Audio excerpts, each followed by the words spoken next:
இடுப்பு வலி மூட்டு வலி இந்த பிரச்சனைலேருந்து நிரந்தர தீர்வு, நான் சொல்கிறது நிரந்தரமாக தீர்வு கிடைக்கிறது எப்படி அப்படிங்கிறத பற்றி நான் வந்து உங்களுக்கு எக்ஸ்ப்ளனேஷன் கொடுக்க போகிறேன்.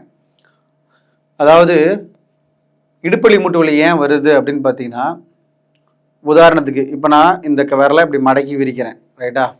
இந்த முட்டு இந்த முட்டு இந்த முட்டு இங்கே இருக்கக்கூடிய முட்டு இங்கே இருக்க முட்டு இந்த இடத்துல எல்லாத்துலேயுமே நான் மடக்கக்கூடியதுக்கான அந்த ஜவ்வு இருக்கு இல்லையா, இந்த ஜவ்வுக்கு நடுவில் அந்த ஃப்ளூயிட் இருக்கும், ஓகேங்களா? அந்த எலும்பு மஞ்சை, அந்த எலும்பு மஞ்சை இருக்கிறதுனால தான் என்னால் ஈஸியாக மடக்க முடியுது.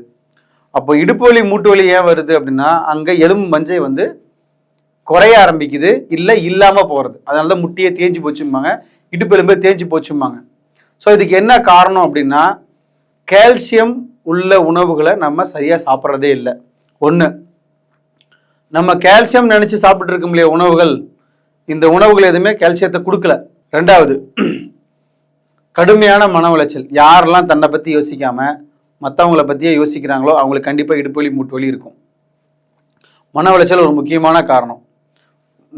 அதுக்கு அடுத்தது வந்து பார்த்தீங்கன்னா, நம்மளுடைய வாழ்வியல் முறையும் எலும்புகளை ஆரோக்கியப்படுத்தக்கூடியதாக இல்லாமல் எலும்புகளை பலகீனப்படுத்தக்கூடிய வாழ்வியலை தான் நம்ம வாழ்ந்துட்டு இருக்கோம். இன்றைக்கி நம்ம ஃபாலோ பண்ணுற எல்லா விஷயமும் சேர்த்தா சொல்கிறேன்.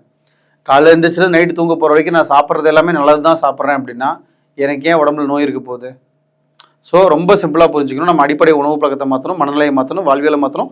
இதை மாற்றினா போது நமக்கு இதுலேருந்து ரெக்கவரி ஆகிறது நமக்கு ரொம்ப ஈஸியாக இருக்கும். ஸோ இதுக்கு என்ன பண்ணலாம் அப்படின்னா, ரொம்ப சிம்பிளாக சொல்கிறேன். யாரெல்லாம் இடுப்பு வலி மூட்டு வலியால் அவஸ்தைப்படுறீங்களோ முதல்ல நீங்கள் நிறுத்த வேண்டியது வந்து டீ காஃபி கம்பல்சரி நிறுத்தணும். பால் சேர்ந்த உணவுகள் நிறுத்தணும். சார் பால் கால்சியம் தானே, ஏன் வந்து அதை எடுக்க வேணாம்னு சொல்கிறீங்க? சரி, ஒரு நாளைக்கு உதாரணத்துக்கு சொல்கிறேன், 100 ml 200 ml ஒரு மனிதன் பால் எடுத்துக்கிறாங்கன்னு வச்சுக்கோங்களேன். பாலாவோ தயிராவோ மோராவோ வெண்ணெயாவோ நெய்யாவோ எடுக்கிறாங்க அப்படின்னா அவங்களுக்கு ஏன் இடுப்பு வலி மூட்டு வலி வருது? டெய்லி டீ குடிக்கிறீங்க, அதில் பால் தான் இருக்குது, இப்போ உடம்புல கால்சியம் தானே சேரணும், ஏன் இடுப்பு வலி மூட்டு வலி வருது? ஸோ அப்போ என்ன புரிஞ்சுக்கணும் அப்படின்னா, பால் சாப்பிட்டா என்ன ஆகுது? கால்சியம் வராது. அதனால தான் அந்த காலத்தில் முன்னோர்கள் என்ன பண்ணியிருக்காங்கன்னா, பாலை தயிராக மாற்றி அந்த தயிர்லேருந்து வெண்ணெய் எடுத்து வெண்ணெயை நெய்யாக உருக்கி மோரை பெருக்கி பயன்படுத்தியிருக்கிறாங்க. நெய் சாப்பிட்டா எலும்பு வலி மூட்டு வலி இடுப்பு வலி வராது, மோர் குடித்தா இடுப்பு வலி மூட்டு வலி வராது. ஸோ பாலுங்கிற நல்லா புரிஞ்சுக்கோங்க, பால் வந்து 4லேருந்து 5 மணி நேரத்தில் கெட்டு போயிடும், தயிர் 1 நாளில் கெட்டு போயிடும், வெண்ணெய் 3 நாள் கெட்டு போயிடும், நெய் ரொம்ப நாள் கெட்டு போகாது. அப்போது 5 மணி நேரம் கெட்டுற பொருள் இருந்து இன்னொரு பொருள், 1 நாள் கெட்டுற பொருள் இருந்து 3 நாள் கெட்டுற பொருள், 3 நாள் கெட்டுற பொருள் இருந்து ரொம்ப நாள் கெடாத பொருள். இதை வந்து நம்ம முன்னோர்கள் அந்த காலத்திலே அறிவியலை வச்சு ரொம்ப சிம்பிளாக சொல்லியிருப்பாங்க. நெய்யை உருக்கி மோரை பெருக்கின்னு சொல்லியிருப்பாங்க. நெய்யை உருக்கி சாப்பாட்டில் போட்டு சாப்பிட்ணும், மோரை பெருக்கி சாப்பிட்ணும், மோரில் நிறைய தண்ணி ஊற்றி சாப்பிட்ணும்னு அர்த்தம். அதுக்கு இதுதான் அர்த்தம். ஸோ நெய்யும் மோரும் எடுத்துக்கிட்டாங்கன்னா இடுப்பு வலி மூட்டு வலி குறைய ஆரம்பிக்கும். டீ காஃபி கம்பல்சரி விட்டாகணும். வாயு பொருட்கள் சாப்பிட்றத முதல்ல நிறுத்தணும். பருப்பு குழம்புகள் சாப்பிட்றத கம்பல்சரி ஸ்டாப் பண்ணணும். பருப்பு, மொச்சை, அவரை, சுண்டல், கடலக்கொட்டை மொச்சக்கொட்டை எதுவாக இருந்தாலும் சரி எல்லாத்தையுமே ஸ்டாப் பண்ணணும். அப்போ நீங்கள் நினைப்பீங்க, அப்போ ப்ரோட்டீனுக்கு நாங்கள் எங்கே போகிறதுன்னு. சரி, நீங்கள் ப்ரோட்டீன் இன்டேக் எடுக்கிறீங்களா, இதெல்லாம் இன்னும் எக்ஸ்ட்ரா தான் வாயு உருவாக்கும். ஸோ அதிகப்படியான புரதச்சத்து உள்ளது எல்லாமே அதிகப்படியான வாயுக்களை கொண்டதாக இருக்குது. ஸோ அப்படிங்கிறப்ப என்ன ஆகும், இன்னும் வாயுக்கள் எச்சா தான் ஃபார்ம் பண்ணும். அதுக்கு பதிலாக என்ன பண்ணலாம் அப்படின்னா, நீர் காய்கறி பொரியல் இந்த மாதிரி எடுத்துக்கிறது. ரசம் வந்து முடக்கத்தான் ரசம் வைக்கலாம். தக்காளி போட்டு தக்காளி ரசம் வச்சு புளி சேர்த்தாம முடக்கத்தான் கீரை அதில் அரைச்சி ஊற்றி அதை நம்ம ரசம் வச்சோம் அப்படின்னா, முடக்கத்தான் ரசம் யூடியூப்லேயே இருக்குது, தாராளமாக நீங்கள் பார்த்து எடுத்துக்கலாம். பார்த்து நீங்கள் முடக்கத்தான் ரசம் வச்சு சாப்பிட்டீங்க அப்படின்னா உங்களுக்கு இடுப்பு வலி குறையும்.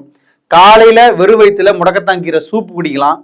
மாலை வெறும் வயிற்றுல முடக்கத்தான் கீரை சூப் குடிக்கலாம். மாலை சாயந்தரம் வந்து உளுந்தங்கஞ்சி குடிக்கலாம். உளுந்தங்கஞ்சி சுத்தமான கருப்பட்டியாக இருக்கணும். கருப்பட்டியே வந்து சுத்தமான கருப்பட்டியாக இருக்கணும், டூப்ளிகேட்லாம் ஆகாது. ஒரு டூப்ளிகேட் தான் கிடைக்குதுன்னா சுத்தமான நாட்டு சர்க்கரையாவது தேடி பாருங்கள், கண்டிப்பாக கிடைக்கும். அதில் வந்து உளுந்தங்கஞ்சி வச்சு குடிங்க. ஸோ இதெல்லாம் ஃபாலோ பண்ணணும். நைட்டு இட்லி தோசை திங்கக்கூடாது, காலையில் இட்லி தோசை திங்கக்கூடாது, 3 வேளையும் சாப்பாடாக சாப்பிட்டு பாருங்கள், சரிங்களா?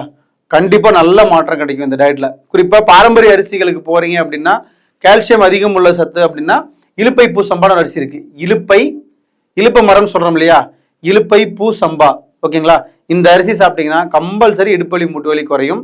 பட் யாருக்கு இது கேட்கும்னா, இதெல்லாம் ஆரம்ப கட்டத்தில் லைட்டாக இப்போ தான் வலிக்க ஆரம்பிக்குது அப்படிங்கிறவங்களுக்கு இந்த டயட் மாத்திரம் சூப்பராக கேட்கும். இதுவே பிரச்சனை அதிகமாக இருக்காங்க இல்லையா, நோய்கள் தொந்தரவுகள் அதிகமாக இருக்குது, இடுப்பு வலி பயங்கரமாக இருக்குது, படுத்தா பெட்டை விட்டு எந்திரிக்க முடியல, இந்த மாதிரி இருக்கிறவங்களுக்கு மருத்துவம் தான் கொடுக்கணும்.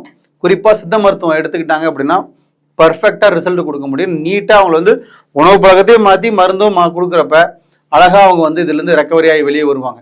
ஓகேவா? சரி, ஓகே. அடுத்தது என்ன அப்படின்னு பார்த்தீங்கன்னா, வாரத்துக்கு, அதாவது சொல்லப்போனால் வாரத்துக்கு ஒரு முறையாவது லைட்டாக விளக்கெண்ணெய் சாப்பிட்டு பேதி எடுக்கிறது. ஏன்னா உள்ளுக்குள்ள இருக்கிற வாயுவெல்லாம் நம்ம வெளியெடுக்கிறோம் அப்படின்னா நல்லது, ரொம்ப நல்லது.